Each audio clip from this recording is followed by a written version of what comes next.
Every father leaves something behind for his children, sometimes wisdom, sometimes shame. For Sheriff Emmett Granger, his father left 40 years of buried truth and a ruined name.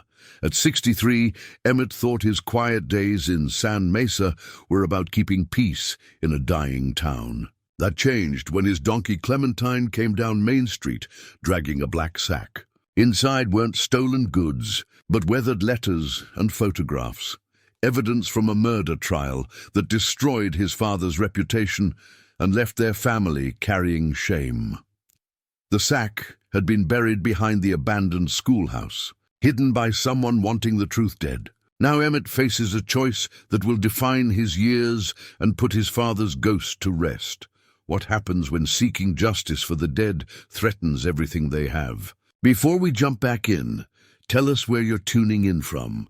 And if this story touches you, make sure you're subscribed, because tomorrow I've saved something extra special for you. The morning sun painted Sand Mesa in shades of amber and dust. Same as it had for the past 40 years, Emmett Granger had called this place home. He stood on the front porch of the sheriff's office, coffee growing cold in his hands, watching his donkey Clementine graze in the small patch of grass he kept watered behind the building. The black sack sat on his desk inside, unopened since yesterday, like a sleeping rattler he wasn't quite ready to disturb.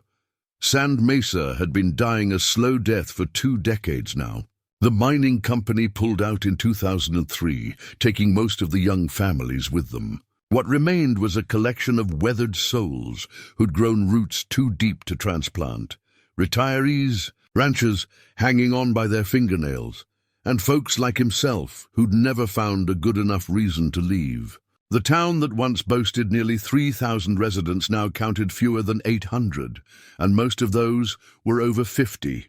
Emmett's daily routine had settled into comfortable predictability. Morning coffee on the porch, a walk through the handful of businesses still operating on Main Street, lunch at Buck's Diner, where the same 6 regulars gathered to solve the world's problems over chicken-fried steak and bitter coffee.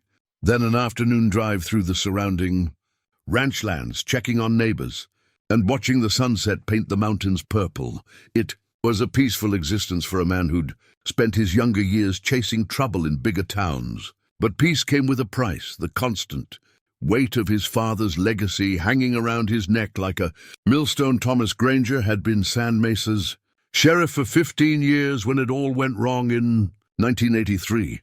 Emmett was 23 then, fresh out of the police academy in Albuquerque and full of righteous ambition to follow in his father's footsteps. He'd planned to come home and work alongside the man he'd admired his entire life, learning the job from someone who understood that keeping peace was more about knowing people than enforcing laws. Then, Marcus Holloway turned up dead in his ranch house study, and everything Emmett thought he knew about his father crumbled to dust.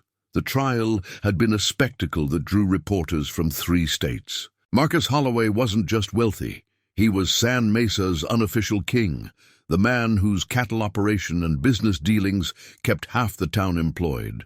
When evidence pointed to Sheriff Thomas Granger as his killer, the community split down the middle like a rotten fence post. The prosecution painted Thomas as a corrupt lawman who'd been taking bribes from Holloway for years, then killed him when the arrangement went sour. They presented bank records showing unexplained deposits, witness testimony about heated arguments, and physical evidence that seemed ironclad. Thomas's own service weapon matched the ballistics. His fingerprints were found at the scene, and a witness claimed to have seen him leaving Holloway's ranch house the night of the murder. Emmett had sat in that courtroom every day, watching his father's reputation torn apart piece by piece. Thomas maintained his innocence with quiet dignity, but the evidence was overwhelming. Even Emmett began to doubt, especially when his father couldn't or wouldn't explain those bank deposits or why he'd been at Holloway's ranch that night. The guilty verdict brought a life sentence and the end of the Granger family's standing in Sand Mesa. Thomas died in prison 3 years later, his heart giving out under the weight of disgrace and isolation. Emmett had visited him only once, a bitter encounter where pride and hurt feelings poisoned any chance of reconciliation. "Son," Thomas had said through the thick glass partition, his hands shaking as he reached for the phone. "I know how this looks, but someday you'll understand. I was getting close to something big, something that would have changed everything." Emmett had hung up the phone and walked away, too young and too angry to hear what his father was trying to tell him. It was the last time they spoke. The years that followed were a blur of running from the family name. Emmett worked police jobs in Arizona, Colorado, and Nevada, never staying long enough to make real connections, always moving when people started asking questions about his background. He'd shortened his name to just E. Granger on job applications and learned to deflect personal questions with practiced ease. But running from shame was like trying to outpace your own shadow. Eventually, the weight of it brought him home to Sand Mesa, where he'd taken over as sheriff when the previous man retired. The town needed law enforcement, and Emmett needed a place where his past was already known and accepted. It was an arrangement that worked for everyone. He kept the peace. They gave him the respect due his badge. And nobody talked about what happened 40 years ago. Deputy Rosa Martinez had been his partner for 5 years now. A sharp woman in her mid-30s who'd transferred from the state police after her divorce. She was the closest thing Emmett had to a friend, someone who judged him on his actions rather than his bloodline. Rosa knew about his father, of course. Everyone in law enforcement circles knew the story, but she'd never treated him differently because of it. Morning. "Sheriff," Rosa said as she climbed the steps to the office, her duty belt creaking with each movement. "Clementine find any more treasure for us today?" Emmett managed a smile, though it felt forced. "She's been giving that sack some distance, like she knows it's trouble. Maybe you should follow her lead." Rosa poured herself coffee from the pot that stayed warm all day. "Some things are better left buried. That's what you do. If it was your father's name?" Rosa considered the question while stirring sugar into her cup. She was thoughtful that way, never quick with easy answers. "I don't know, Emmett. But I know you, and I know you won't rest until you open that thing.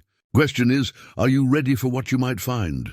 The black sack sat on his desk like an accusation, its contents a mystery that had kept him awake most of the night. Clementine had found it behind the old schoolhouse, a building that had been abandoned since the early 90s, when the district consolidated with the county seat. What were the odds that his donkey would stumble across something connected to his family's disgrace after all these years? In the bottom drawer of his desk, wrapped in an old towel, sat his father's sheriff badge. Emmett had retrieved it from the evidence locker after taking office, though he'd never been able to bring himself to look at it for long. The star-shaped piece of metal had lost its shine over the years, tarnished by time and the weight of association. Sometimes he thought about throwing it away, but something always held him back. Maybe hope that someday he'd understand what really happened. Maybe just the stubborn belief that somewhere beneath all the shame, his father had been a good man. Buck's diner was filling up with the lunch crowd when Emmett and Rosa arrived for their usual meal. Buck Hensley was pushing 70, but still worked the grill with the precision of a man half his age. His wife had passed the year before, leaving him with little besides the diner and a deep need to stay busy. "Afternoon, Sheriff. Deputy," Buck called from behind the counter. "Heard Clementine's been doing some detective work." News traveled fast in a town the size of Sand Mesa.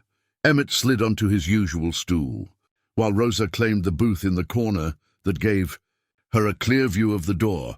Old habits from her state police days died hard. "Word gets around quick," Emmett said, accepting a cup of coffee without being asked. "Agnes Fletcher was in earlier," Buck explained, flipping hamburger patties with practiced efficiency. "Says you found something behind the old school. Got folks wondering if there's trouble brewing." Agnes Fletcher was Sand Mesa's unofficial historian and biggest gossip. She'd taught third grade for 37 years before retiring, and her memory for local events was legendary. If anyone in town knew the details of what happened in 1983, it would be Agnes. "No trouble," Emmett lied smoothly. "Just some old papers that probably blew away from the dump." Buck gave him a look that suggested he wasn't fooled, but he didn't press the issue. That was another thing Emmett appreciated about small-town life. People might be curious, but they generally respected boundaries. The afternoon passed slowly, with Emmett finding excuses to avoid returning to his office and the questions waiting there. He drove the back roads, checking on the Hernandez family whose teenage son had been caught spray-painting the water tower, and stopped by the Martinez ranch to discuss a property line dispute that had been simmering for months. Normal sheriff business in a town where the biggest crimes were usually domestic disputes and the occasional DUI. But as the sun began its descent toward the western mountains, Emmett couldn't postpone the inevitable any longer.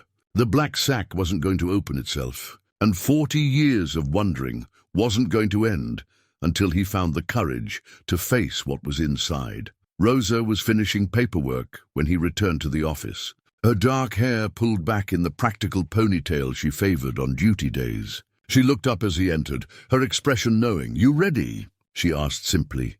Emmett pulled the sack closer, noting how the fabric felt substantial despite its age, like it had been made to last. The cord securing the top had been tied with careful knots, not the hasty work of someone disposing of garbage.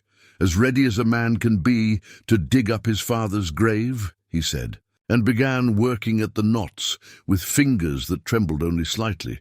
What he found inside would change everything he thought he knew about justice, family, and the price of truth in a small town where secrets had deep roots and long memories. The contents of the black sack spilled across Emmett's desk like pieces of a puzzle that had been waiting 40 years to be solved. Rosa pulled her chair closer as they surveyed the collection of documents, photographs, and personal items that someone had carefully preserved and hidden away. The first thing that caught Emmett's attention was a manila envelope marked "Evidence, Holloway case" in his father's distinctive handwriting. Inside were crime scene photographs that had never been presented at trial, showing details the prosecution had somehow overlooked or chosen to ignore. Marcus Holloway's study looked different in these shots. Not the neat, organized space described in court testimony, but a room that showed signs of a struggle. "Look at this," Rosa said, pointing to one of the photographs. "The desk drawers are pulled out, papers scattered. That doesn't match the prosecution's theory that your father surprised Holloway and shot him immediately." Emmett studied the image, his trained eye picking up details that painted a different picture than the one presented to the jury. A coffee cup was overturned on the carpet, its contents staining the expensive Persian rug. Books had been pulled from shelves and left lying open. This wasn't the scene of a quick execution, it was the aftermath of someone searching for something specific. Beneath the photographs was a bundle of witness statements, some typewritten on official letterhead, others handwritten on plain paper. The official statements matched what Emmett remembered from the trial, but the handwritten ones told a different story entirely. Maria Santos, who cleaned houses for several wealthy families in the area, had written in careful cursive that she saw a young man leaving Holloway's ranch house around the time of the murder. Her description didn't match Thomas Granger at all. She described someone tall and thin, wearing expensive clothes and driving a newer model car. But Maria's statement had never made it to trial, and a note clipped to it explained why. Witness: unreliable, illegal immigrant, credibility issues. Another statement came from Jimmy Rawlins, a ranch hand who worked for Holloway. Jimmy claimed he'd overheard his boss arguing with someone on the phone the week before his death, someone who was threatening him about papers and keeping quiet. The conversation had frightened Holloway enough that he'd asked Jimmy to start carrying a rifle while working the property. This statement, too, had been dismissed, marked with a note that read, "Witness has drinking problem. Testimony unreliable." But it was the letter at the bottom of the envelope that stopped Emmett's breath entirely. The paper was yellowed with age and stained with what looked like dried blood. The ink faded but still legible. It was addressed to no one in particular, written in a shaking hand that spoke of fear and desperation.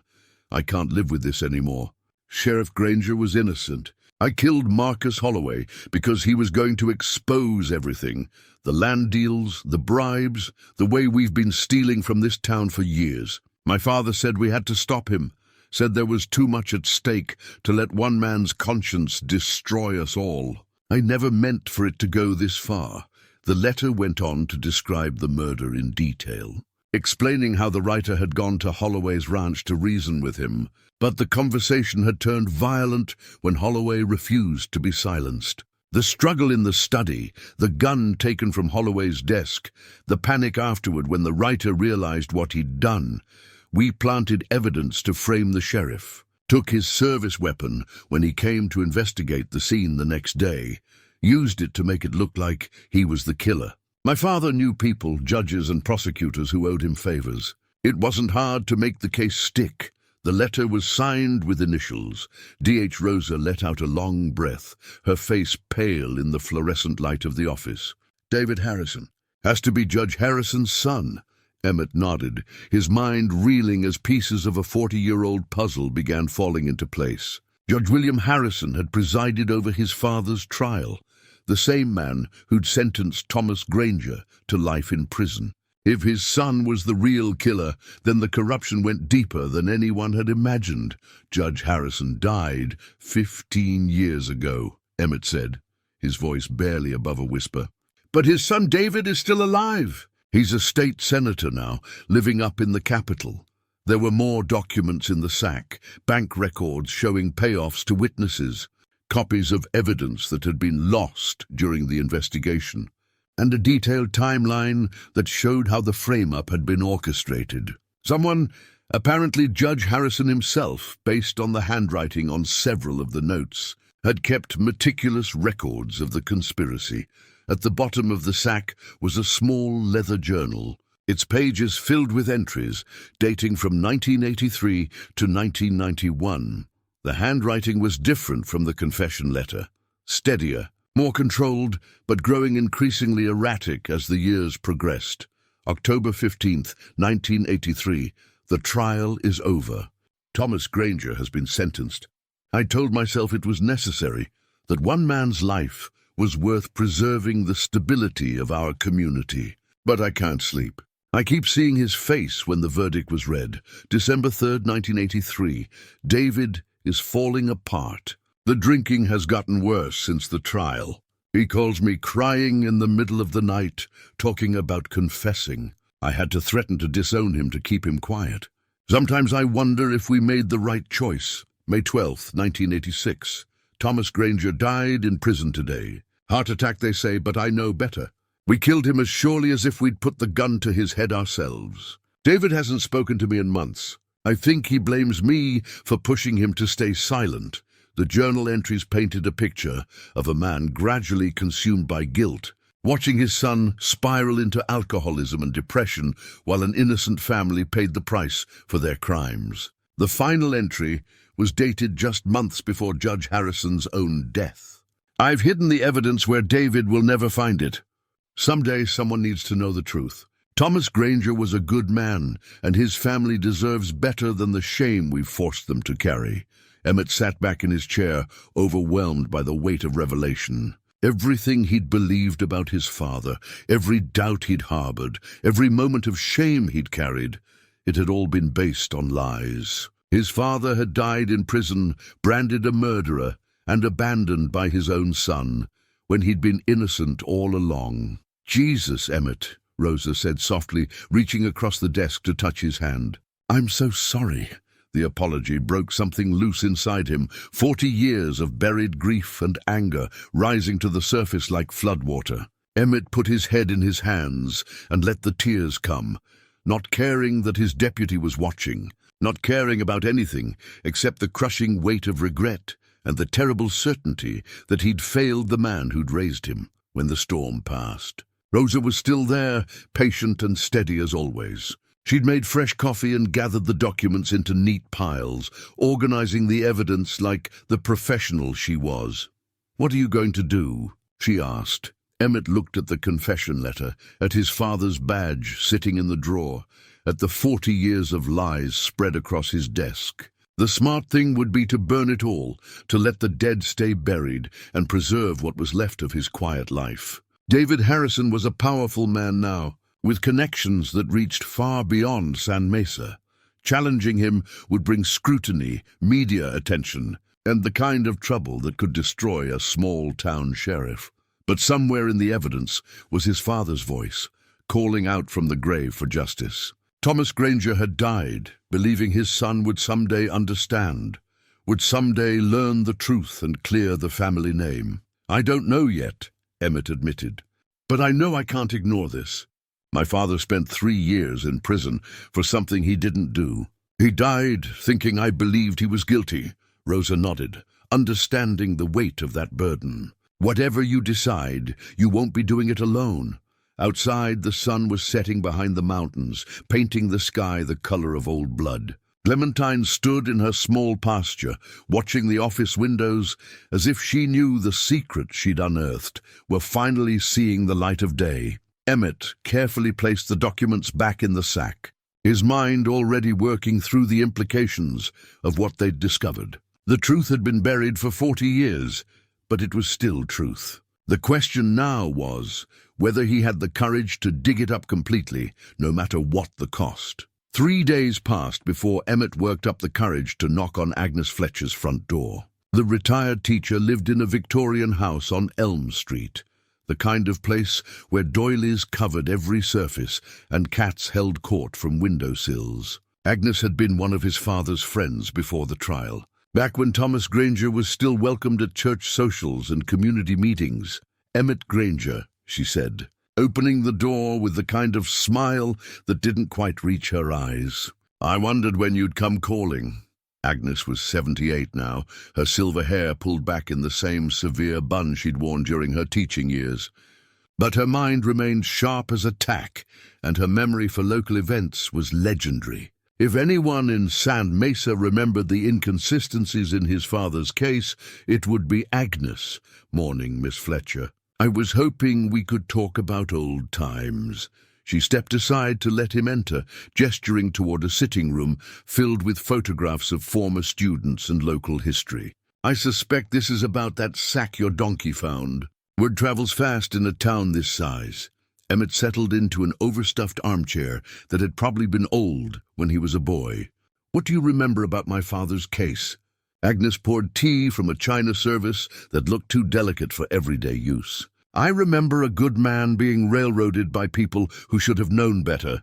Your father and I taught Sunday school together for 5 years. Thomas Granger couldn't have killed anyone in cold blood, but you never said anything at the trial. Who would have listened to an old school teacher?" Agnes stirred honey into her tea, her movements precise and controlled. "Besides, I didn't have proof, just a feeling that something wasn't right. The evidence was so neat, so convenient. Real crimes are messier than that." She stood and walked to a bookshelf lined with photo albums, pulling out a thick volume bound in cracked leather. "I've been the unofficial historian for this town for 60 years, taking pictures at every event, keeping records of births and deaths and all the little details that make up a community's memory."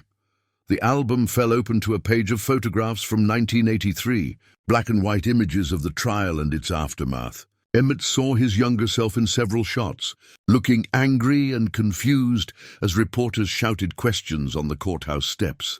"Look at this one," Agnes said, pointing to a photograph of the crime scene investigation. Several men in suits stood around Holloway's house, including his father and Judge Harrison. "Your father is holding something in his hand, something small. I took this picture from across the street, and I always wondered what it was." Emmett studied the image. His father appeared to be examining a pocket watch, the kind with a chain that wealthy men carried in their vest pockets. "Holloway's watch. That's what I assumed at the time.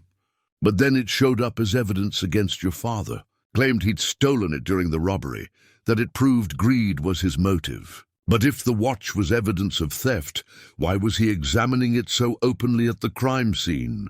The question had bothered Agnes for 40 years. One of many details that didn't fit the prosecution's narrative. She showed Emmett other photographs, witnesses who'd later recanted their testimony, evidence bags that seemed unusually full for a simple robbery gone wrong, and the look of genuine confusion on his father's face during the arrest. "I tried to give these pictures to your father's lawyer," Agnes said. but he wasn't interested in alternative theories.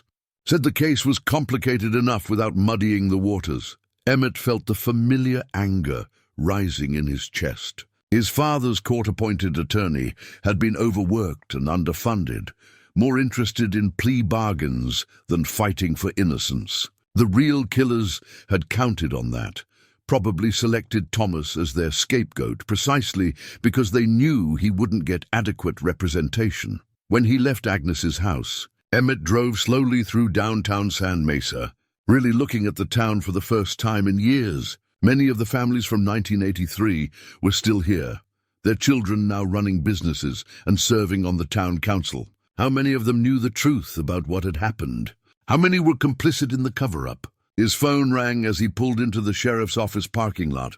The caller ID showed Town Hall, which usually meant administrative business or complaints about barking dogs. "Sheriff Granger," he answered. "Emmett, this is Mayor Peterson. I need to see you in my office right away." The tone was clipped, professional, but Emmett detected an underlying tension that put him on alert. Mayor Peterson had been Thomas's contemporary, a young businessman in 1983 who'd built a successful insurance agency over the decades. They'd always had a cordial relationship, but something in his voice suggested that was about to change. The mayor's office occupied a corner of the old courthouse, a building that had witnessed both justice and injustice over its 100-year history. Peterson was waiting with two other men, City Councilman Frank Morrison and Harold Hutchins, whose family owned the largest ranch in the county. "Gentlemen," Emmett said, settling into the chair across from Peterson's desk. "What can I do for you?" "We understand you've been asking questions about the Holloway case," Peterson said without preamble. "Stirring up old memories that are better left alone. That's my job, investigating crimes. That crime was solved 40 years ago," Morrison interjected. "He was a thin man with nervous hands that drummed constantly on his knees. Your father was convicted by a jury of his peers. Case closed." Emmett studied the three men, noting the tension in their postures, the way they avoided direct eye contact. "Funny thing about solved cases. Sometimes new evidence comes to light." Hutchins leaned forward, his bulk filling the chair like a boulder settling into place. "This town has worked hard to put that ugliness behind us, Sheriff. We've built something good here, something worth preserving. Dragging up old scandals won't bring your father back, but it could hurt a lot of innocent people." "What about the innocent people who were hurt 40 years ago?" "Your father made his choices," Peterson said firmly. "The jury heard the evidence and reached their verdict. If you have new evidence, you're welcome to turn it over to the State Attorney General's office. But I'd caution you against pursuing a personal vendetta that could destabilize our community." The meeting ended with polite handshakes and veiled threats disguised as friendly advice. Emmett left, feeling like he'd just been warned off by the town's power structure. The same group of families that had run Sand Mesa for generations. On the drive back to his office, he noticed Clementine standing at the fence line, staring toward the abandoned schoolhouse. She'd been doing that more frequently since finding the sack, as if she knew there were more secrets buried in that direction. Donkeys were smart animals, smarter than most people gave them credit for. Maybe she was trying to tell him something. Rosa was waiting with a cup of coffee and a concerned expression. "How did it go with Agnes?" "She remembers things that don't add up. My father was examining Holloway's pocket watch at the crime scene, but then it turned up as evidence that he'd stolen it." Emmett slumped into his desk chair, suddenly feeling every one of his 63 years. "And the town council just warned me off, basically told me to drop the whole thing or face consequences." "What kind of consequences?" They were too polite to be specific, but the message was clear. That evening, Emmett found an envelope slipped under his front door. No return address, just his name written in block letters. Inside was a single sheet of paper with a simple message: "Some graves are better left undisturbed. Let the dead rest in peace." He showed it to Rosa the next morning, watching her face tighten as she read the words. "Someone's scared," she said. "Good. Scared people make mistakes." But as Emmett filed the threatening note in his desk drawer next to his father's badge, He couldn't shake the feeling that he was walking into something bigger and more dangerous than a simple murder case. The people who'd framed his father were still alive, still in positions of power, and they'd already proven they were willing to destroy innocent lives to protect their secrets. The question was whether Emmett had the courage to keep digging, even if it cost him everything he'd built in Sand Mesa. The abandoned schoolhouse sat like a forgotten grave marker at the end of what had once been Maple Street. Weeds grew through cracks in the foundation, and most of the windows were boarded up or broken. It had been the town's elementary school until 1991, when consolidation with the county district moved all the children to a modern facility 15 miles away. Emmett and Rosa walked the perimeter slowly, looking for signs of where Clementine might have found the black sack. The donkey followed at a distance, occasionally letting out soft brays as if commenting on their progress. "There," Rosa said, pointing to a disturbed area behind the building. "Looks like something was buried and recently dug up." The spot was obvious once you knew where to look, a rectangular depression in the earth where grass grew in different shades, marking the edges of what had been a shallow grave for evidence. Someone had buried the sack here decades ago, probably shortly after the trial ended. But why here? Emmett mused, studying the building's weathered exterior. Why not somewhere more remote? Maybe they wanted it to be found eventually, Rosa suggested. Or maybe this place had some significance we don't understand yet. They found a loose board covering a back window and made their way inside. The interior was a time capsule from the early 90s. Child-sized desks covered in dust, a chalkboard still bearing the faint traces of a math lesson, and motivational posters curling at the edges. The air smelled of old books and neglect. In what had been the principal's office, they discovered file cabinets full of old records. Most were routine, enrollment forms, disciplinary reports, and budget documents, but one folder caught Emmett's attention. It was labeled 1983 Incident Reports and contained something that made his blood run cold. The drawing was done in crayon by a child's hand, the colors still bright despite 4 decades of aging. It showed a house with windows and a door, a stick figure lying on the ground with red marks around it, and another stick figure running away. At the bottom, in a teacher's careful handwriting, was written Tommy Williamson, age 7, October 1983, depicts what he saw at Mr. Holloway's house. Jesus, Rosa breathed, looking at the crude but unmistakable depiction of a murder scene. This kid saw it happen. Emmett studied the running figure more closely. The child had drawn the person wearing what looked like a suit jacket and had given him yellow hair. At 7 years old, Tommy Williamson had witnessed David Harrison fleeing the scene of Marcus Holloway's murder. "Martha Williamson still lives in town," Emmett said. "She was a teacher here for 30 years. Tommy would be her grandson. They found Martha Williamson in the garden behind her small house on Pine Street, tending to tomato plants with the patience of someone who'd spent a lifetime nurturing growth. She was in her 80s now, her hair white as cotton and her movements careful but determined.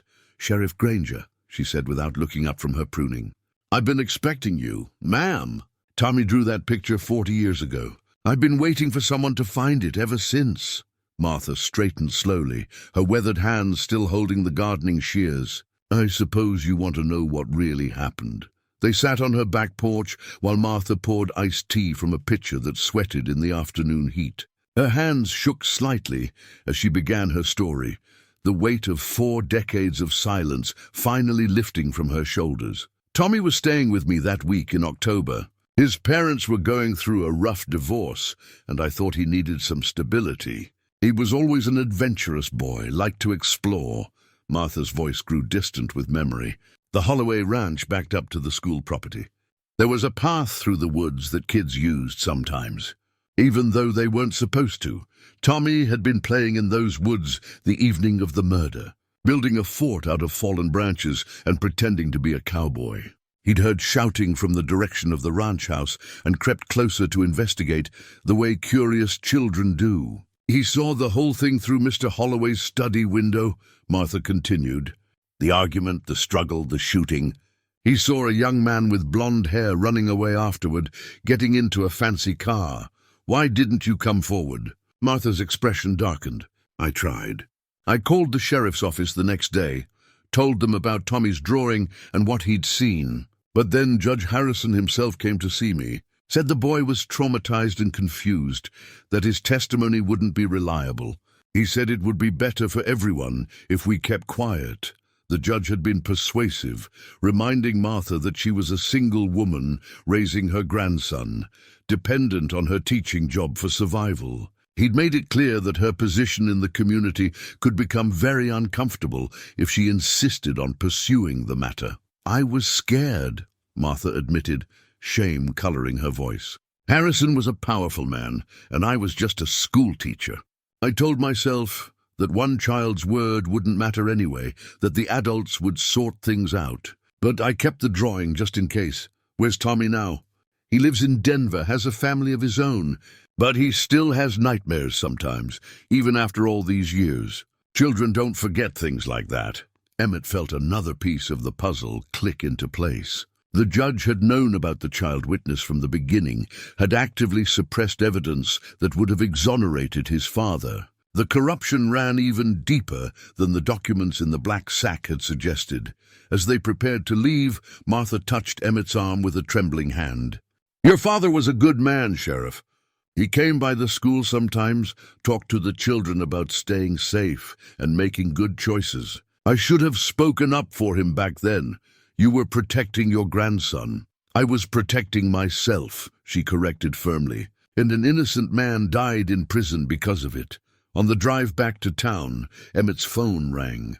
The caller ID showed a number he didn't recognize, but when he answered, the voice was familiar, Mayor Peterson, though he sounded strained and worried. Emmett, I need to see you. Not at the office, somewhere private. Can you meet me at the old cemetery in an hour? What's this about, Jack? Just come. And don't bring your deputy. The Sand Mesa cemetery occupied a hill overlooking the town, its weathered headstones telling the story of 5 generations of families who'd lived and died in the high desert. Emmett found Peterson standing beside a granite marker that bore his family name. His usually confident demeanor replaced by something that looked like fear. I got a call from someone in the state capitol today, Peterson said without preamble. Someone who knows you've been asking questions about the Holloway case. They made it very clear that certain people would prefer you to drop this investigation. What people? The kind who don't like to be refused. Peterson turned to face him, his expression grim. Emmett, I've known you since you were a boy. I respected your father, even believed he might be innocent. But some fights are bigger than one man can handle. Are you threatening me, Jack? I'm warning you. The people who covered up that murder 40 years ago are still alive, still in positions of power. They have resources you can't imagine, and they won't hesitate to use them. Peterson pulled an envelope from his jacket pocket and handed it to Emmett. Inside were photographs, surveillance pictures of Emmett at Agnes Fletcher's house, at the schoolhouse, at Martha Williamson's garden. Someone had been watching his every move. They know everything you've been doing, Peterson continued. They know about the evidence you found, about the people you've talked to. This is their way of showing you that you're not as clever as you think. Emmett studied the photographs, his anger building with each image. My father died in prison for something he didn't do, and digging up his case won't bring him back. But it might destroy everything you've built here, everything this town has worked for. Is clearing his name worth that? As Peterson walked away, Emmett remained among the headstones, thinking about legacy and justice and the price of truth. Somewhere in the cemetery was a grave bearing his father's name, marking the final resting place of a man who died believing. His own son thought him guilty. The warning was clear. Drop the investigation or face consequences. That would reach far beyond Sand Mesa city limits. But as Emmett looked out over the town, his father had served faithfully for 15 years. He realized he'd already made his choice. Some graves needed to be disturbed, and some truths were worth any price. That night, Emmett sat alone in his kitchen, with a bottle of bourbon and a shoebox he hadn't opened in 20 years. Inside were the last remnants of his relationship with his father, letters from prison that he'd never answered, photographs from better times, and the final communication Thomas Granger had sent to his son before his heart gave out behind bars. The letter was written on prison stationery, the paper yellow and brittle with age. Emmett had read it only once, the day after his father's funeral. When guilt and bourbon had lowered his defenses enough to face the words he'd refused to hear when they might have mattered. "My dear son," the letter began in his father's careful handwriting, "I know you believe I'm guilty. I know the evidence looks damning, and I understand why you can't bring yourself to visit. But someday, when the truth comes out, and it will come out, because truth has a way of surfacing, I want you to know that I never stopped loving you, never stopped believing in the man you'll become." Emmett's hands shook as he continued reading. The words he'd memorized but tried to forget, cutting through 40 years of accumulated scar tissue. "I was close to something big when this happened, something that would have changed everything for Sand Mesa. There are people in this town who've been stealing and lying for years, using their positions to line their pockets while honest folks struggle. Marcus Holloway was going to help me expose them. That's why he had to die, and that's why I had to be silenced." The letter went on to describe Thomas's love for his son, his hopes for Emmett's future in law enforcement, and his faith that justice would eventually prevail. It was the testament of a man facing death with dignity, concerned more about his family's future than his own fate. "Don't let my disgrace define you, son. Be the lawman I always believed you could be. And if the time comes when you can clear my name, know that I'll be watching from whatever comes after this life. Proud beyond words that you had the courage to seek truth." The letter was signed "With all my love, Dad," in the same careful script that had written Emmett's name on birthday cards and report cards throughout his childhood. His phone rang, jarring him back to the present. The caller ID showed Sarah, Phoenix, his sister, calling from Arizona, where she'd built a successful real estate business and raised 2 children, who barely remembered they had an uncle in New Mexico. "I heard you're stirring up trouble again," Sarah said without preamble. She'd inherited their father's direct approach, but none of his patience. "Jack Peterson called me this afternoon. Nice to hear from you too, sis." "Cut the crap, Emmett. What's this about Dad's case?" Emmett told her about the black sack, the evidence it contained, and the confession letter that proved their father's innocence. He expected relief, maybe even gratitude, that the family name might finally be cleared. Instead, he heard only silence on the other end of the line. "Sarah, you still there?" "I'm here. I'm just trying to figure out why you'd want to put us through this again." "Because Dad was innocent." "Dad is dead," she snapped. "Has been for 23 years. Nothing you do now will bring him back or undo the damage his case did to our family." Sarah had been 18 when their father was arrested. A high school senior with college plans and a boyfriend whose family suddenly found reasons for him to date other girls. The scandal had followed her to Arizona State University, where she'd changed her name and constructed a new identity, free from the stigma of being a murderer's daughter. "I've spent 40 years building a life that doesn't include the Granger family shame," she continued. "My kids think their grandfather died in a car accident. My husband's family doesn't know anything about our history. I'm not going to let you destroy that for some misguided quest to play hero. This isn't about playing hero. It's about justice. It's about you feeling guilty because you believed what everyone else believed." Dad was convicted by a jury, Emmett. The evidence was overwhelming. Maybe this confession letter is real, or maybe it's someone's idea of a cruel joke. Either way, opening this can of worms will hurt more people than it helps. The conversation ended with Sarah threatening to cut off all contact if he pursued the investigation further. Emmett sat in his dark kitchen, feeling more alone than he had in years, wondering if seeking justice was worth losing the only family he had left. The next morning brought new complications. Rosa was waiting at the office with a stack of newspapers and a grim expression. "It's starting," she said, spreading the papers across his desk. The Albuquerque Journal's headline read, Small-town sheriff reopens father's murder case. The Santa Fe New Mexican had gone with son questions. 40-year-old conviction.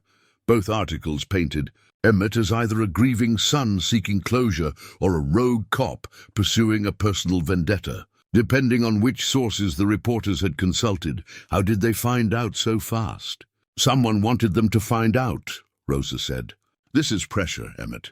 They're forcing you into the spotlight before you're ready, trying to make you look unstable or biased. The phone started ringing before 9 o'clock, reporters wanting interviews, curiosity seekers asking for details, and town council members demanding explanations. By noon, there were news vans parked outside the sheriff's office, and cameras pointed at anyone entering or leaving the building. We need to talk, Rosa said, pulling him into the back office away from the windows. I've been doing some research on David Harrison, Jr. She'd printed out several articles from political websites and newspapers, painting a picture of a man who'd built his career on his father's reputation for integrity and tough-on-crime policies. Senator David Harrison, Jr.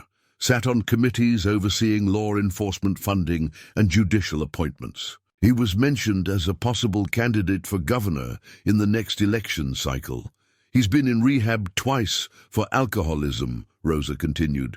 Both times were quietly handled, barely mentioned in the press. His first marriage ended in divorce amid rumors of domestic violence, though charges were never filed. There are whispers about financial irregularities in his campaign funding, but nothing that's ever stuck. The portrait that emerged was of a man living on borrowed time, using his political power to stay one step ahead of his demons and his past. If the truth about Marcus Holloway's murder came out, it wouldn't just destroy his career, it would likely put him in prison for the rest of his life. He's got everything to lose, Emmett observed, which makes him dangerous. Powerful men with their backs against the wall don't go quietly. As if to prove Rosa's point, Emmett's personal cell phone rang. The number was blocked, but he recognized the voice immediately, smooth, cultured, with the kind of confidence that came from a lifetime of privilege and power. Sheriff Granger, this is Senator David Harrison. I believe we need to have a conversation. About what, Senator? About the past, and why it should stay buried. I understand you've come into possession of some documents that belong to my family. I'd like to arrange a meeting to discuss their return. The politeness was a thin veneer over what sounded like barely controlled panic. Emmett could hear the tremor in the senator's voice, the careful word choice of someone trying to avoid saying anything incriminating over a phone line that might be recorded. I'm not sure I know what you're talking about. I think you do. And I think you're a reasonable man who understands that some actions have consequences that reach far beyond their intended targets. The people of Sand Mesa depend on you to make wise decisions, Sheriff. I'd hate to see them disappointed. The call ended with arrangements for a private meeting the following evening at a location outside town. Emmett stared at his phone, realizing he'd just received a direct threat from one of the most powerful politicians in the state. What did he want? Rosa asked. To make a deal. He thinks he can buy me off or scare me into silence. Rosa studied his face, reading the determination there. And what are you going to tell him? Emmett looked at his father's letter again, at the man's final expression of love and faith in his son's character. Thomas Granger had died believing that truth would eventually surface, that justice would prevail over corruption and lies. I'm going to tell him that some things can't be bought, Emmett said, and some graves won't stay buried. The deeper Emmett dug, the more the corruption revealed itself like an infected wound that had been festering for decades.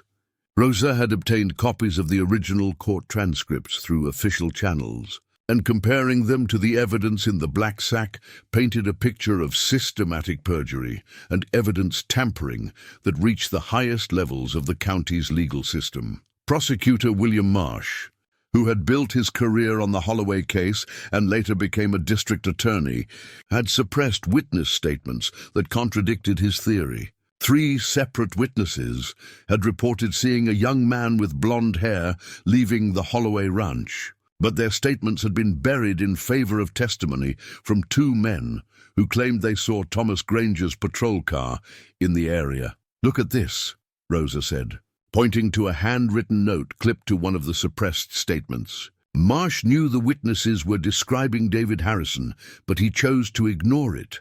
The note, in Marsh's distinctive handwriting, read, "W. Harrison advises this witness unreliable. Focus on vehicle sightings and physical evidence." Judge William Harrison hadn't just presided over his own son's crime.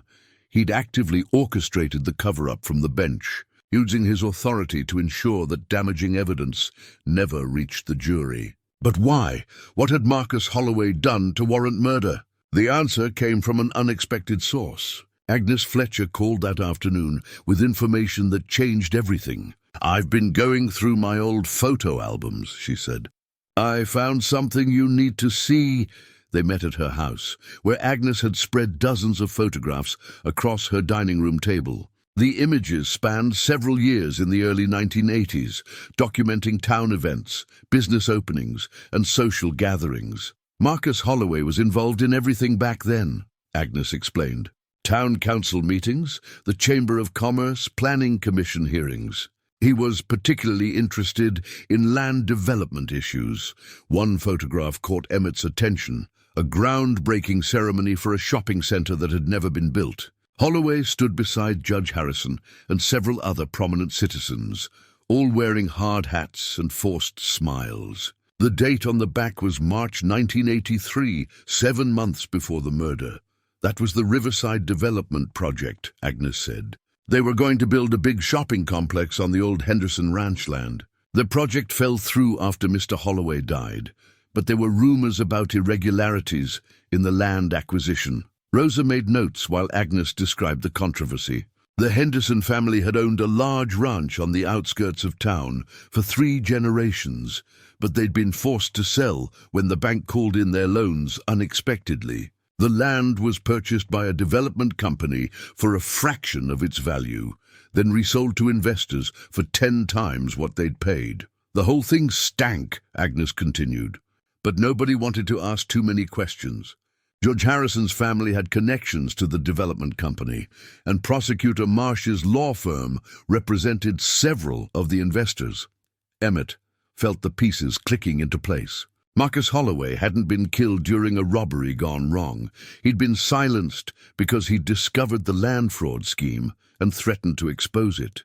The shopping center project was just one example of a pattern of corruption that had enriched the county's political elite at the expense of ordinary citizens. That evening, Emmett and Rosa drove out to the abandoned Henderson Ranch, now owned by a corporation that had done nothing with the land for 4 decades. The old ranch house was falling apart, its roof sagging and windows broken, but the property records told an interesting story. The development company that bought this land was dissolved 6 months after the Holloway murder, Rosa observed, reading from documents she'd obtained from the county clerk's office. Its only officers were David Harrison, Jr. and a lawyer named Robert Carlyle. Carlyle was Judge Harrison's law partner before he became a judge, Emmett said, remembering the name from old newspaper articles. They practiced together for 15 years. The conspiracy was bigger than just a father protecting his son. It was an entire network of corruption involving judges, prosecutors, lawyers, and businessmen who'd been systematically looting the county for years. Marcus Holloway's death had been necessary to prevent exposure of crimes that would have destroyed dozens of careers and sent people to prison. As they prepared to leave the Henderson property, Clementine appeared from the direction of the old ranch house, braying excitedly and tugging at something buried in a pile of debris. "What's she found now?" Rosa muttered, following the donkey to a spot behind the collapsed barn. Clementine had uncovered a metal box, its surface rusted but still intact. Inside were more documents, financial records showing payments to witnesses, bank routing numbers for offshore accounts, and detailed plans for laundering money through fake development projects.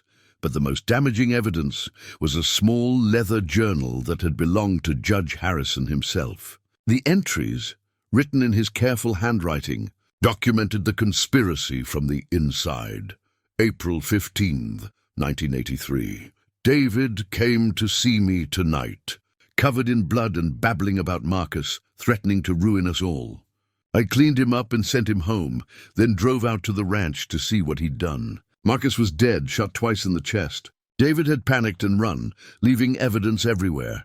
April 16th, 1983, called Marsh and explained the situation. We agreed that David can't be sacrificed. Too many people would go down with him. Need a scapegoat, someone who had access to the scene.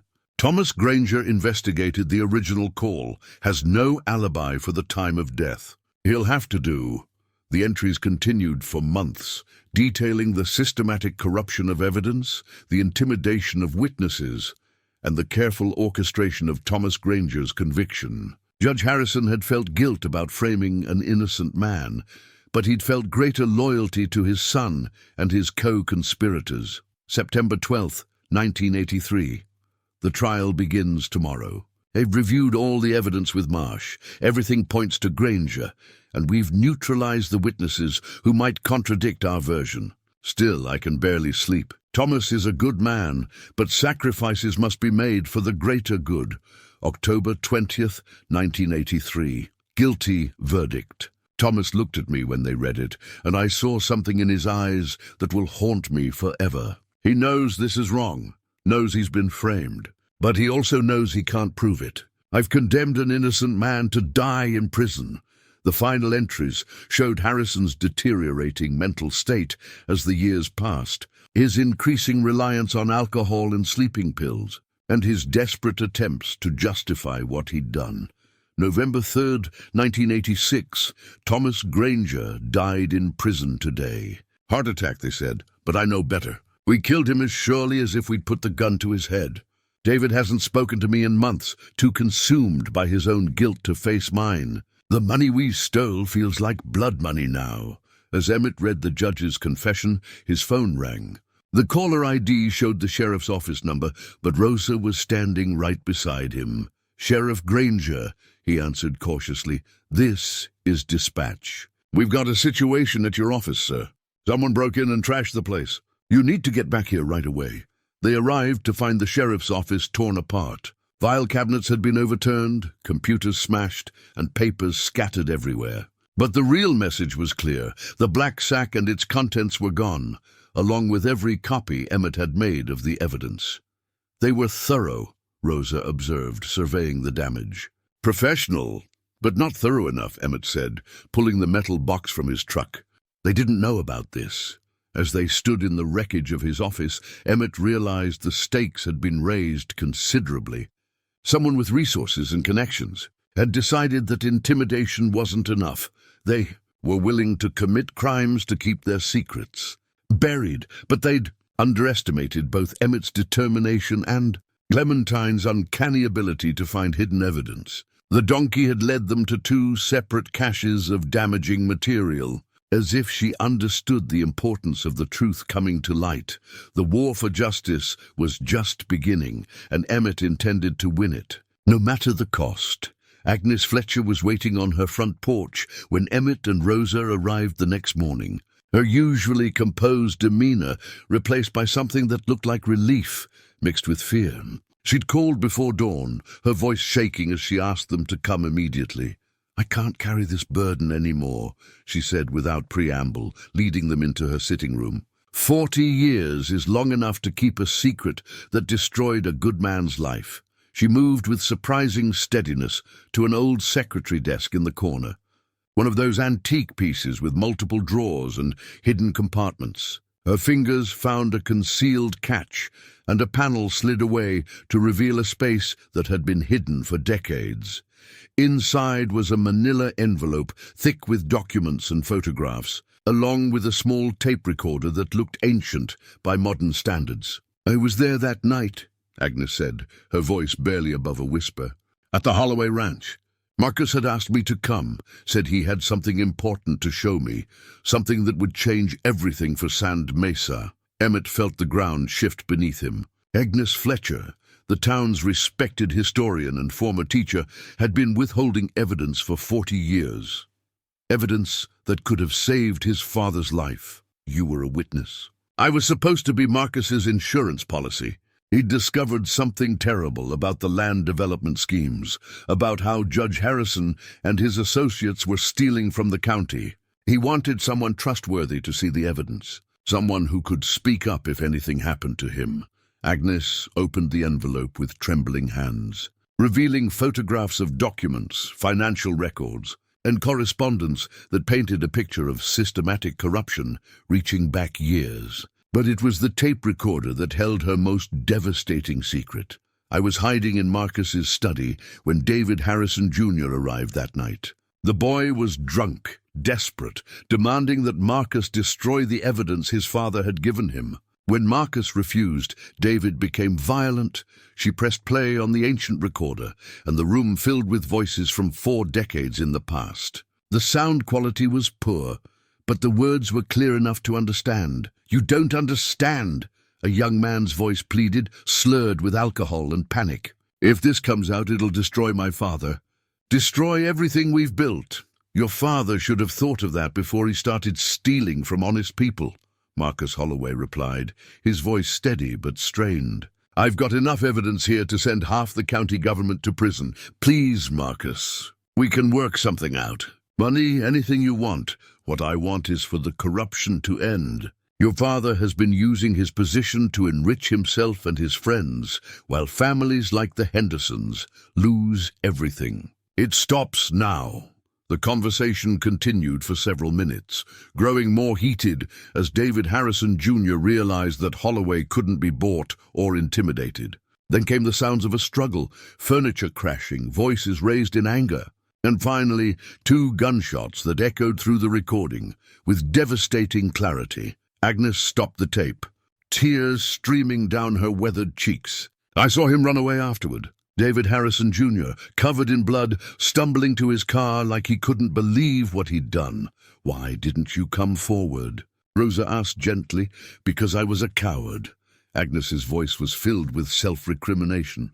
"Judge Harrison came to see me the next day, before I could even think clearly about what I'd witnessed. He knew I'd been there. Somehow he'd figured it out. He told me that speaking up would destroy not just his family, but dozens of innocent people whose livelihoods depended on the businesses and development projects his associates had created.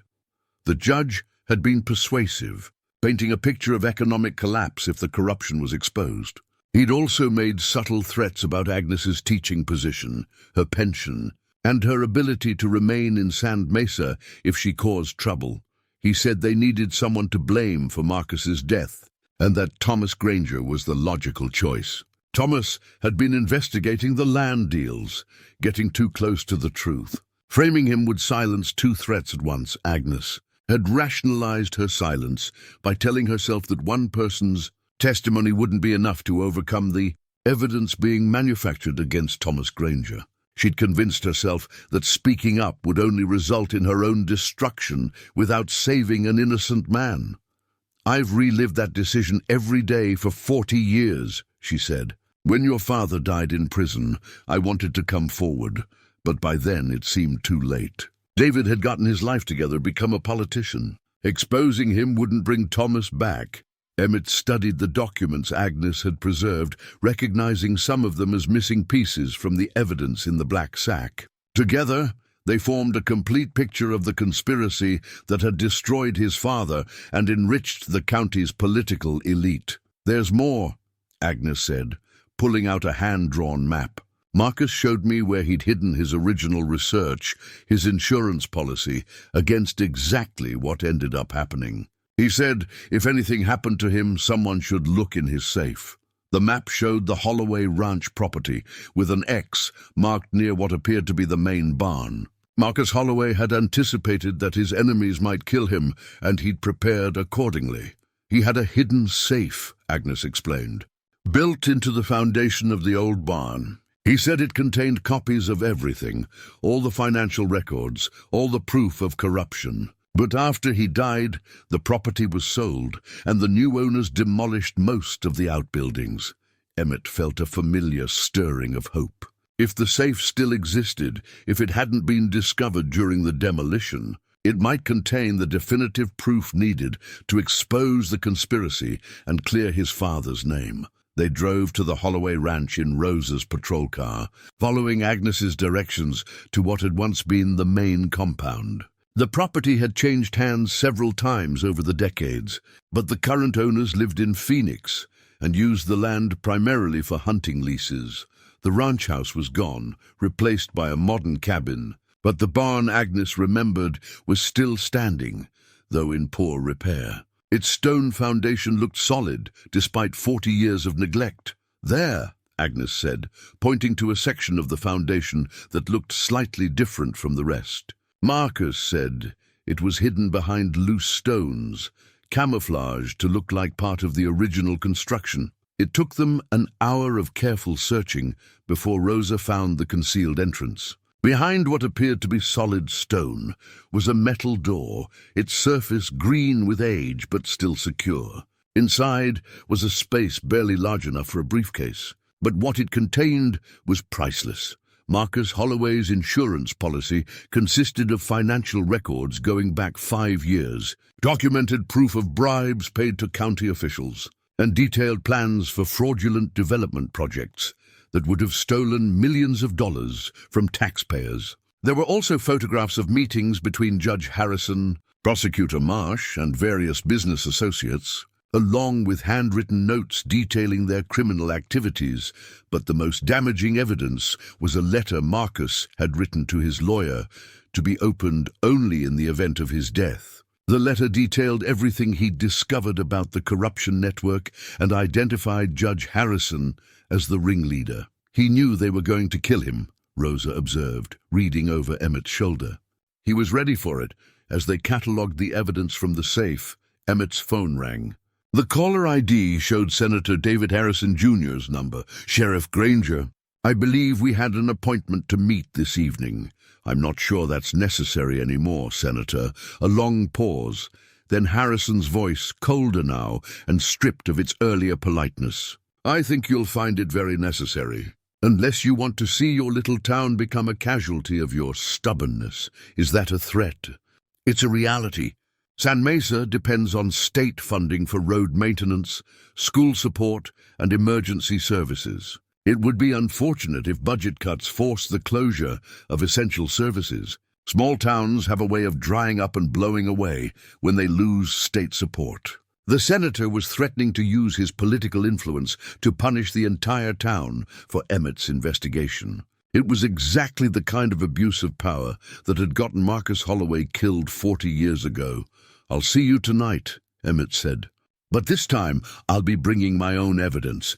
After ending the call, Emmett looked at Rosa and Agnes, both watching him with expressions of concern and determination. "He's going to try to destroy the whole town to save himself," Rosa said. "Then we'd better make sure he doesn't get the chance," Emmett replied. "It's time to end this, once and for all." As they loaded the evidence from Holloway's safe into Rosa's patrol car, Emmett felt his father's presence like a hand on his shoulder.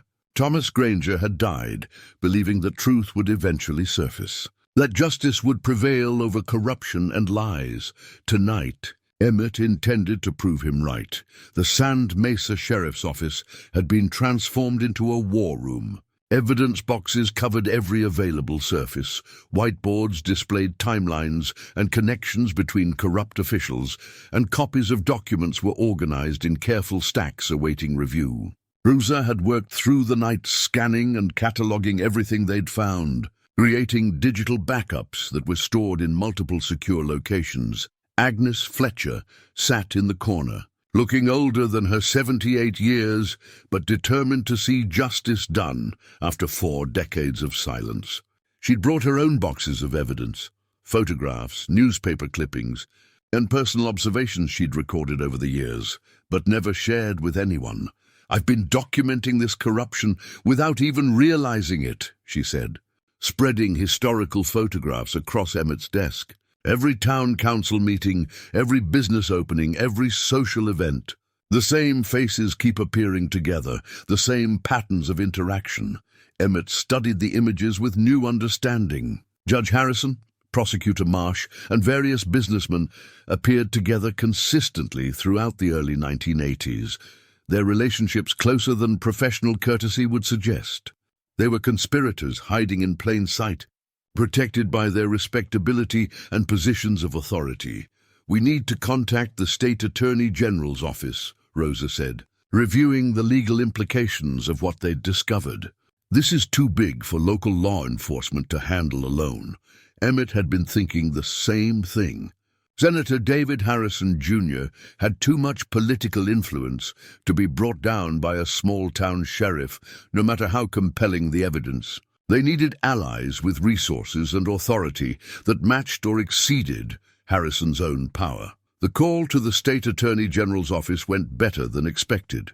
Deputy Attorney General Maria Santos, the same Maria Santos, who'd been dismissed as an unreliable witness 40 years earlier, listened with growing interest as Emmett outlined their discoveries. "I remember that case," she said when he finished. "I was young then, barely spoke English, but I knew what I saw.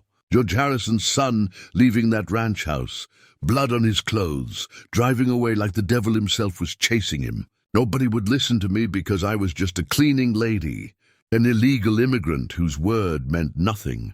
Maria had spent 40 years building a career in law enforcement, driven partly by her desire to see justice done in cases where the powerful preyed on the vulnerable. She was now one of the most respected prosecutors in the state, with a reputation for taking on corruption cases that other attorneys avoided. "I'll need to see all your evidence," she continued.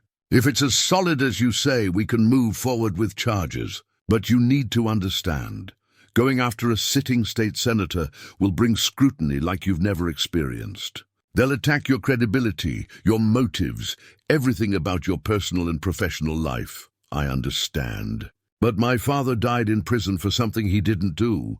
If I don't fight for him now, who will?" Maria promised to send investigators to Sand Mesa within 24 hours, but warned that the process would take time. Building a case against someone with Harrison's resources and connections required careful preparation and ironclad evidence.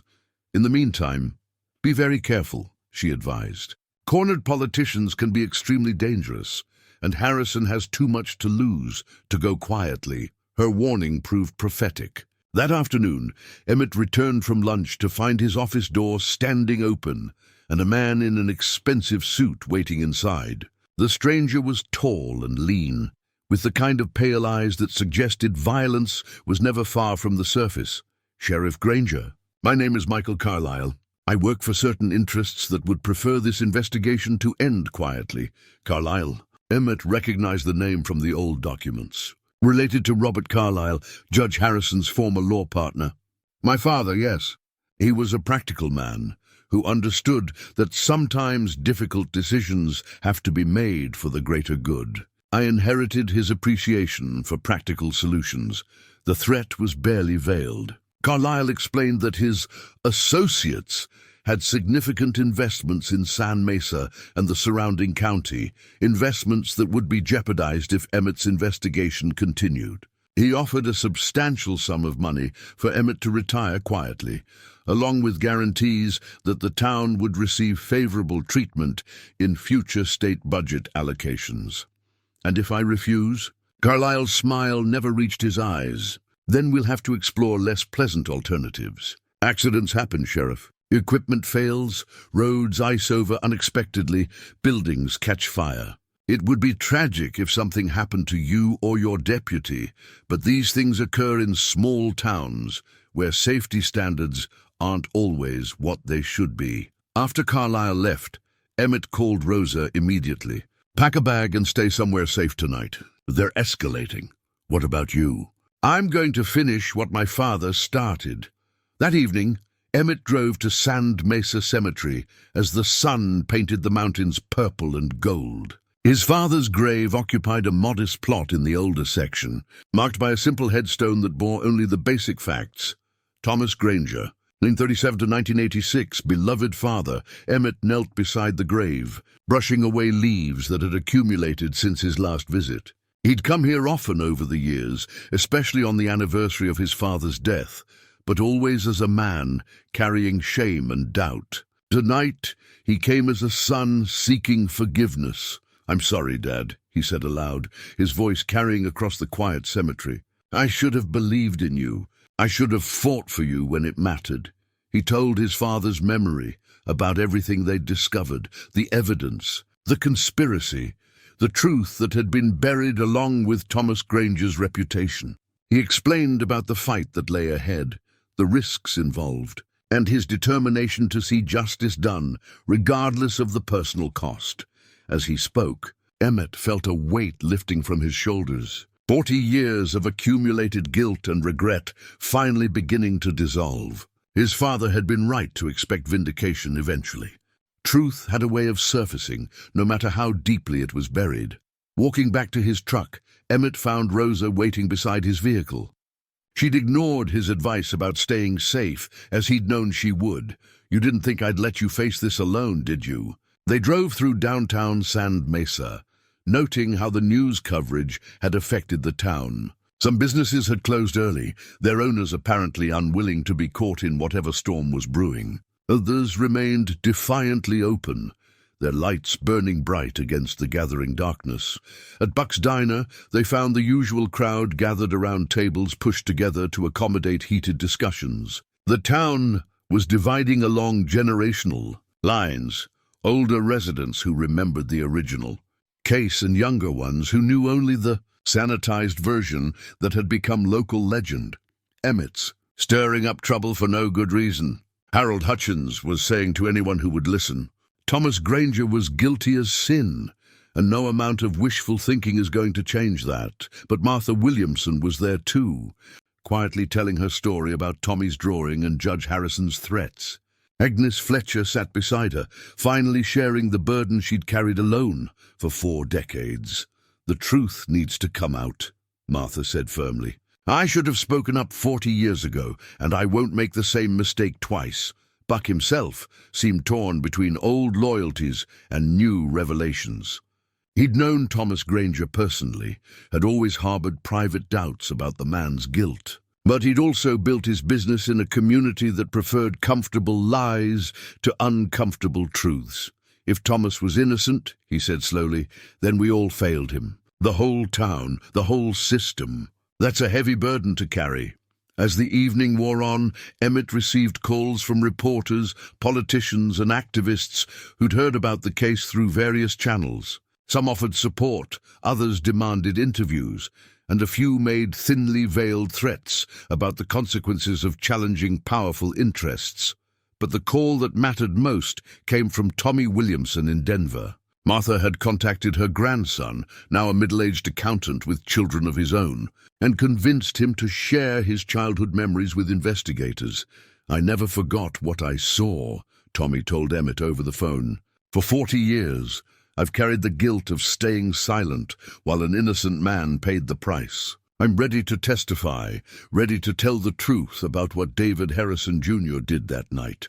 By midnight, Emmett had assembled a team of allies that included Agnes Fletcher, Martha Williamson, Tommy Williamson, Maria Santos from the Attorney General's office, and several investigative reporters who specialized in government corruption stories. They had evidence, witnesses, and the legal framework needed to bring down a criminal conspiracy that had lasted 4 decades. But they also had powerful enemies who would stop at nothing to protect their secrets. The battle for justice was about to begin, and the outcome would determine not just the fate of Thomas Granger's memory, but the soul of Sand Mesa itself. As Emmett prepared for the confrontation ahead, he thought about his father's final letter, about the man's faith that truth would eventually prevail. Tomorrow, that faith would be put to the ultimate test. The meeting was set for 8 o'clock at the abandoned Riverside development site, the same location where Marcus Holloway's murder had been planned 4 decades earlier.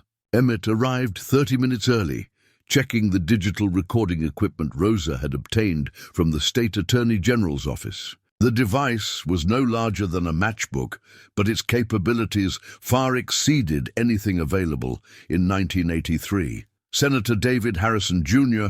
pulled up in a black sedan with tinted windows. his driver remaining behind the wheel as the senator stepped into the gathering dusk. He was a tall man in his early 60s, his blonde hair now silver, but his bearing still confident despite the circumstances that had brought them together. "Sheriff Granger," Harrison said, extending his hand with the practiced ease of a career politician. "Thank you for agreeing to meet privately. I believe we can resolve this matter to everyone's satisfaction." Emmett didn't take the offered hand. "This isn't a negotiation, Senator. It's a reckoning." Harrison's smile faltered slightly, but he recovered quickly. "I understand you believe you found evidence related to the Holloway case. I'm prepared to make a substantial contribution to Sand Mesa's municipal budget if you'll reconsider pursuing this matter. Like the contribution your father made to ensure my father's conviction? Your father was convicted by a jury of his peers based on overwhelming evidence. I had nothing to do with that trial. I was barely out of college. Emmett pulled out the confession letter, the one stained with blood and signed with Harrison's initials. "Then you won't mind explaining this." Harrison's composure cracked as he recognized his own handwriting from 4 decades ago. His hands shook as he reached for the letter, his face going pale in the fading light. "This is fake," he said, but his voice lacked conviction. "Someone's trying to frame me, just like they apparently framed your father. We have the recording." "David." Emmett used the senator's first name deliberately, stripping away the barrier of political formality. "Agnes Fletcher was there that night. She heard everything, your threats, Marcus's refusal to be bought, the gunshots. She has 40 years of guilt eating at her soul because she didn't speak up." Harrison sat heavily on a piece of construction equipment left behind when the development project collapsed. For a moment, he looked like the frightened young man who'd killed Marcus Holloway, not the powerful politician who'd built his career on his father's corruption. "You don't understand the pressure I was under," he said finally. "My father had invested everything in those land deals. If Marcus had exposed the scheme, it would have destroyed dozens of families, collapsed the local economy. So you killed him." "It was self-defense." Harrison's voice rose with desperation. "I went there to reason with him, to make him see that exposing the corruption would hurt innocent people. But he wouldn't listen. He attacked me first, tried to throw me out. The gun was just sitting there on his desk. The recording device captured every word as Harrison continued his confession. 40 years of suppressed guilt finally finding release. He described the panic after the shooting, his father's arrival at the scene, and the careful orchestration of evidence that would frame Thomas Granger. "Dad said it was the only way," Harrison continued. "Thomas was already investigating the land deals, getting too close to the truth. By framing him for Marcus's murder, we solved 2 problems at once. And you've been living with that knowledge ever since." Harrison laughed bitterly. "Living with it? It's been eating me alive. The drinking, the failed marriages, the nightmares, everything I've accomplished has been built on the grave of an innocent man. Do you think I wanted this? Do you think I chose to become a murderer?" Headlights appeared on the horizon, multiple vehicles approaching the abandoned development site. Rosa arrived first in her patrol car, followed by investigators from the Attorney General's office and 2 news vans whose crews had been tipped off about the confrontation. Harrison looked around wildly as the vehicles surrounded them, realizing that his confession had been recorded and witnessed. "You set me up. I gave you a chance to tell the truth, just like Marcus Holloway gave you 40 years ago." Deputy Attorney General Maria Santos stepped out of an official vehicle, her presence lending state authority to the proceedings. She was followed by 2 investigators and a court stenographer who would create an official record of whatever happened next. "Senator Harrison," Santos said formally, "I'm placing you under arrest for the murder of Marcus Holloway and conspiracy to obstruct justice in the case of Thomas Granger." The senator's driver had fled at the first sign of law enforcement, leaving Harrison alone to face the consequences of his father's corruption and his own crimes. He offered no resistance as the handcuffs were applied, his political career ending with the metallic click of steel around his wrists. News crews captured every moment as one of the state's most powerful politicians was led to a waiting police vehicle. The images would be broadcast statewide within hours, marking the beginning of the end for a conspiracy that had lasted 4 decades. As Harrison was driven away, Emmett stood in the gathering darkness and felt his father's presence stronger than ever. Thomas Granger had died believing that truth would eventually surface, that justice would prevail over corruption and lies. Tonight, his faith had been vindicated. The news broke before dawn, spreading across social media and news websites like wildfire in dry grass. State Senator arrested for 40-year-old murder dominated headlines from Albuquerque to Denver, accompanied by photographs of David Harrison Jr. in handcuffs and video footage of his tearful confession at the development site. Emmett's phone started ringing at 5 in the morning and didn't stop. Reporters, politicians, legal experts, and ordinary citizens all wanted to know more about the case that had toppled one of the state's most powerful politicians. By 7 o'clock, news vans lined Main Street like a parade of modern-day covered wagons, their satellite dishes reaching toward a sky painted purple and gold by the rising sun. Rosa found Emmett on the front porch of the sheriff's office, watching the media circus with a mixture of satisfaction and exhaustion. They'd worked through the night with the Attorney General's investigators, providing additional evidence and witness statements that would support the charges against Harrison. "How does it feel?" she asked, settling into the chair beside him with 2 cups of coffee. "Like I can finally breathe," Emmett admitted. 40 years of carrying that weight around, and it's finally gone. The weight he referred to wasn't just personal guilt, it was the accumulated burden of an entire community's complicity in a terrible injustice. Sand Mesa had chosen comfortable lies over uncomfortable truths, and everyone who'd stayed silent had blood on their hands. But the town was also capable of redemption. Throughout the morning, people stopped by the sheriff's office to offer support, to share their own doubts about the original case, and to express regret for not speaking up sooner. Buck brought coffee and sandwiches from the diner. Agnes Fletcher arrived with flowers for Thomas Granger's grave, and Martha Williamson brought her grandson, Tommy, who'd driven straight through the night from Denver to be present when justice was finally served. The legal proceedings moved quickly once Harrison's confession became public. Deputy Attorney General Santos filed formal charges of murder in the first degree, conspiracy to obstruct justice, and multiple counts of corruption. The confession recording, combined with the physical evidence and witness testimony, created an overwhelming case that left little room for defense. But perhaps more important than the criminal charges was the motion Santos filed to posthumously exonerate Thomas Granger.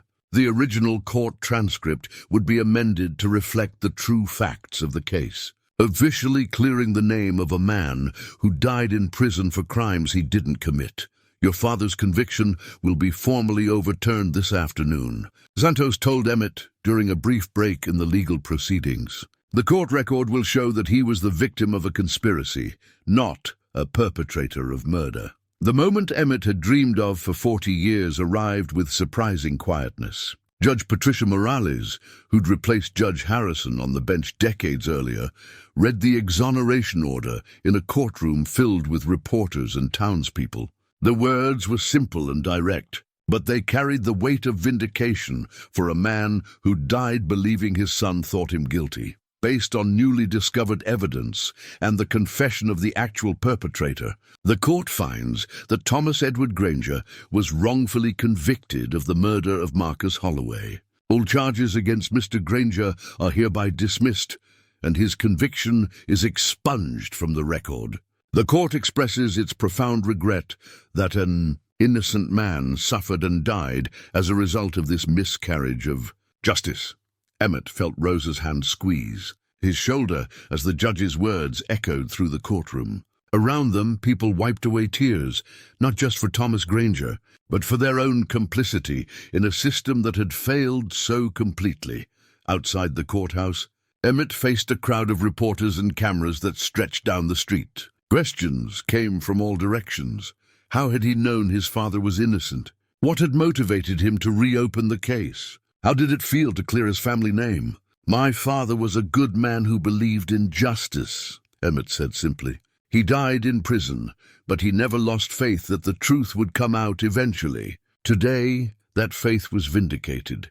The press conference was interrupted by news that Michael Carlisle, the man who'd threatened Emmett just days earlier, had been arrested at the airport trying to flee the country. His father's law firm was under investigation for its role in the conspiracy, and several other officials from the 1980s were facing charges related to the cover-up. The corruption network that had controlled Sand Mesa for decades was finally collapsing, its members either dead, arrested, or fleeing prosecution. Judge Harrison's death 15 years earlier had saved him from facing justice, but his son would spend the rest of his life paying for both their crimes. As the media attention began to fade and the news vans departed for other stories, Sand Mesa settled into the quiet work of healing. The town that had been built on lies was finally ready to face the truth about itself, to acknowledge its failures and build something better from the wreckage of corruption. Emmett stood in the cemetery that evening, looking at his father's headstone with new eyes. Tomorrow, he would order a new marker, one that reflected Thomas Granger's true legacy as a lawman who died fighting corruption, not perpetrating murder. The inscription would be simple: Thomas Edward Granger, 1937-1986, devoted father, honest sheriff, seeker of truth. It was the epitaph Thomas Granger had always deserved. 40 years too late, but finally permanently true. 6 months later, Sand Mesa looked much the same as it always had. Weathered buildings facing eternal mountains, dust dancing in afternoon light, and the slow rhythm of life that had defined the high desert for generations. But beneath the familiar surface, everything had changed. The memorial plaque mounted on the courthouse steps gleamed in the morning sun, its brass surface already acquiring the patina that would mark its permanence in the town's history. The inscription was simple but profound. In memory of Sheriff Thomas Edward Granger, 1937-1986, a man of integrity who died seeking truth. Justice delayed is not justice denied.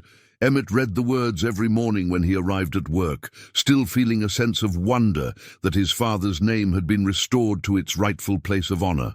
The shame that had defined the Granger family for 4 decades had been replaced by something better, the quiet pride that comes from doing right, even when the cost is high. The town had paid a price for its long-overdue reckoning with the truth. 3 more officials from the 1980s had been charged with conspiracy and corruption, their trials drawing media attention that Sand Mesa would have preferred to avoid.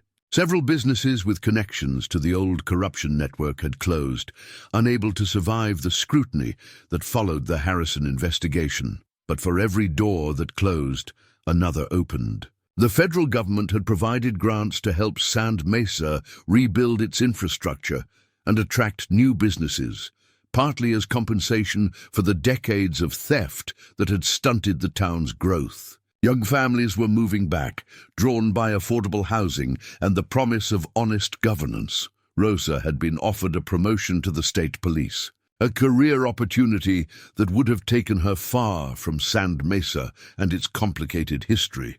She turned it down without hesitation, choosing instead to accept Emmett's offer to become his undersheriff when he won re-election by the largest margin in the county's history.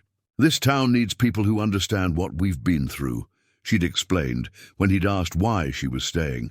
"Besides, someone has to keep you honest in your old age." Their relationship had deepened during the months following Harrison's arrest, growing from professional partnership into something that felt like the foundation of a shared future. Neither was young anymore, but they'd learned that love could bloom at any age when it was rooted in respect and common purpose. Agnes Fletcher had become the town's unofficial historian in a more formal capacity, appointed by the mayor to oversee the creation of a historical society that would document both Sand Mesa's triumphs and its failures. She was working on a book about the Holloway case, determined that future generations would learn from the past rather than repeat its mistakes. Truth has a way of surfacing, she often said when speaking to school groups about the importance of speaking up against injustice. It may take 40 years, but lies can't stay buried forever. Martha Williamson had found peace at last.